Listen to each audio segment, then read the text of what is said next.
দেশনেত্রী বেগম খালেদা জিয়া নিছক কোন রাজনৈতিক ব্যক্তিত্ব নন। দেশনেত্রী বেগম খালেদা জিয়া আর 10টি প্রধানমন্ত্রীর মতো নন।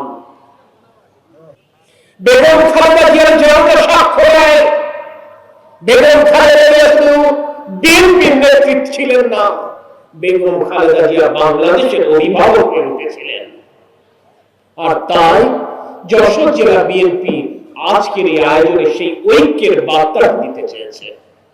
এই মঞ্চ এবং মঞ্চের সামনে যারা বসে আছেন তারা বিভিন্ন মত পথের মানুষ, তাদের চিন্তা চেতনা এবং দর্শনের ভিন্নতা রয়েছে, কিন্তু একটি জায়গায় সকলে এক আমরা, সেটি হচ্ছে বেগম খালেদা জিয়ার অবদান এই যশোরের প্রতি, এই বাংলাদেশের প্রতি আমরা সশ্রদ্ধ চিত্তে স্মরণ করি। বাংলাদেশের স্বাধীনতা এবং সার্বভৌমত্বের প্রশ্নে আমি এবং আমরা কোনদিন আপোষ করব না ইনশাআল্লাহ।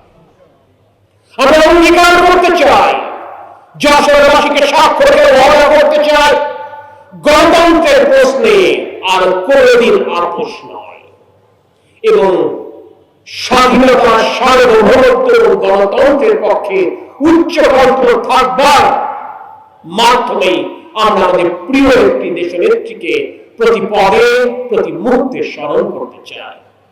ইসলাম ওমান তাওয়াফাইতাহু মিন্না, তুমি কবুল করে নাও আল্লাহ, নিজ ক্ষমা করে আল্লাহ, নিজ দয়া করে উভয়ের মাজার, উভয়ের কবর দুটোকে তুমি জান্নাতের বাগান বানাও, তুমি হায়াত দারাজ করে দাও আল্লাহ। মেহেরবানি করে তাদেরকে দেশ ও দেশের জন্য ভূমিকা পালন করার মতো তৌফিক দান করে দাও আল্লাহ। আমাদের নেতা মরহুম তরিকুল ইসলাম